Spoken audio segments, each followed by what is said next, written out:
Hello दोस्तों, आज की जो रेसिपी है एकदम मीठी होते हुए भी ये एकदम मीठी नहीं है। इस स्वीट सी रेसिपी को हम बनाएंगे बिल्कुल पूरी तरह से शुगर फ्री। ना तो इसमें हम गुड़ का यूज़ कर रहे हैं, ना शक्कर का, ना ही मिश्री का। तो चलिए देखते हैं रेसिपी को कैसे तैयार करना है। इसके लिए हमने ले लिए हैं ड्राई फ्रूट। जो भी ड्राई फ्रूट हैं आपको वो सब आप इक्वल क्वान्टिटी में ले लीजिए। और कुछ सीड्स भी ले लेते हैं जो विंटर में, ठंडियों में गर्माहट देते हैं और स्किन को डिहाइड्रेशन से बचाते हैं।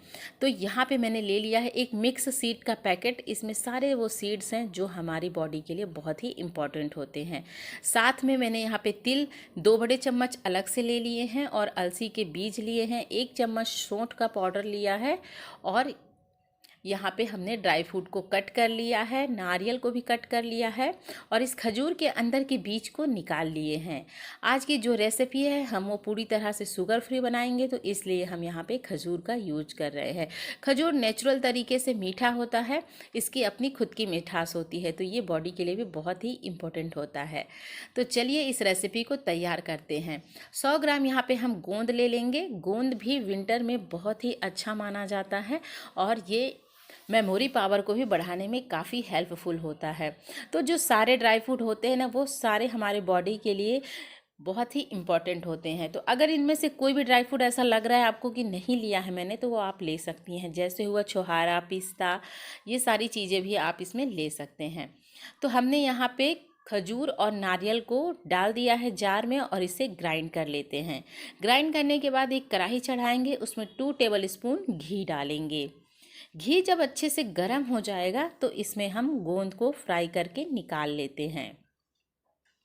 तो कह सकते हैं आप इन लड्डुओं को कि ये गोंद के लड्डू हैं या फिर ड्राई फ्रूट के लड्डू हैं। दोनों के ही ये बनके तैयार होते हैं। और इन सर्दियों में अगर आपने एक लड्डू, रोज़ाना एक लड्डू और 1 गिलास दूध पिया तो कैल्शियम की कमी तो दूर होगी ही दूर होगी। साथ में आपकी बॉडी में अगर खून की कमी है तो वो भी दूर हो जाएगी। तो देखिए गोंद हमारा अच्छे से फूल गया है, मतलब कि ये पक गया है। तो चलिए इसे निकाल लेते हैं। ओवर कुक इसे नहीं करना है। तो एक साइड में करछुल की सहायता से इसे हम निकाल लेंगे ताकि नीचे घी रह जाए और ऊपर ये इस तरह से आ जाएं। सारे गोंद को हम इसी तरह से फ्राई कर लेंगे।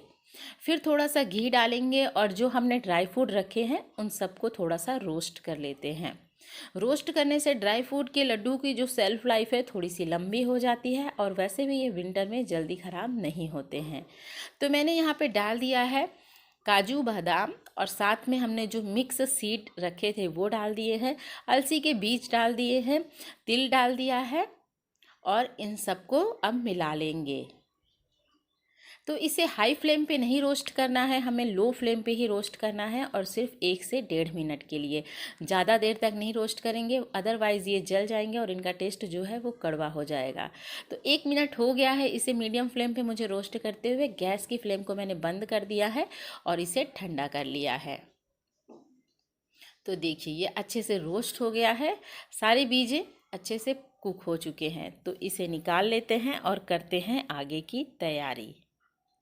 जब आप इसे रोस्ट करेंगे तो इसमें से चटपट की आवाज़ आती है, क्योंकि जो हमने सीड यूज़ किए हैं वो पकते हैं। तो इस बात का ध्यान रखिएगा कि वो फेस पे ना पड़े या आँख में।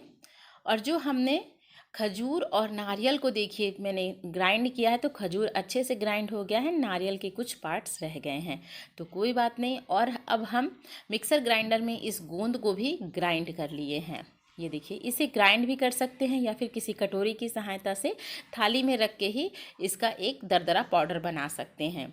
इसके बाद हम सौंठ के पाउडर को डालेंगे और जो हमने सारे बीज इकट्ठा करके रखे हैं भूंज के, उन्हें हम डाल देते हैं। अब सारी चीज़ों को मिक्स कर लेते हैं, इसकी एक अच्छी सी बाइंडिंग तैयार करेंगे। अगर आपको लग रहा है कि बाइंडिंग नहीं हो रही है तो आपको खजूर की मात्रा बढ़ा लेनी है, तो इन लड्डुओं की बाइंडिंग अच्छे से होने लगेगी। और लड्डू जब अगर बिखर रहे हैं तो थोड़ा सा इन्हें गुनगुना जब ये रहे तभी आप इनके लड्डू बनाना शुरू करिए। अदरवाइज़ अगर ये ठंडे हो गए, विंटर में बहुत जल्दी ठंडा हो जाता है, तो फिर लड्डू बनाने में प्रॉब्लम हो जाती है। तो इन्हें हल्का सा गुनगुना करके कढ़ाई में फिर आप इनके लड्डू बनाइए, तो बहुत बढ़िया लड्डू बन के तैयार होते हैं। ये देखिए ज़्यादा गर्म में नहीं, हल्का गुनगुना रह जाए और थोड़ा सा प्रेशर दे के हाथों को इनके लड्डू बांधेंगे, तो ये लड्डू बहुत ही बढ़िया बन के तैयार होते हैं। तो सारे लड्डुओं को मैं कुछ इस तरह से देखिए बांध लेती हूँ और एकदम नरम सॉफ्ट ये हमारे लड्डू बन के तैयार होंगे। पूरी तरह से ये हेल्दी हैं और शरीर में अगर बाकी प्रॉब्लम भी है ना, जैसे बाल झड़ना, आंखों में चश्मा लगना, तो उन सब के लिए भी ये लड्डू बहुत ही बेनिफिट हैं। हर तरीके से ये आपकी बॉडी के लिए बहुत ही बेनिफिशियल है। तो इन लड्डुओं की रेसिपी को आप ज़रूर ट्राई कीजिएगा और रेसिपी डेफिनेटली आपको पसंद आने वाली है। तो बस छोटी छोटी सी जो मैंने आपको बातें बताई हैं, टिप दिए हैं, उन्हें फॉलो कीजिएगा तो आपके लड्डू भी इस तरह से परफेक्ट बनेंगे। तो इस रेसिपी को बनाइए और इन्जॉय कीजिए और देखिए कि आपके लड्डू कैसे बनते हैं। मैं उषा तिवारी आपसे फिर मिलती हूँ एक न्यू रेसिपी के साथ। तब तक के लिए goodbye and take care.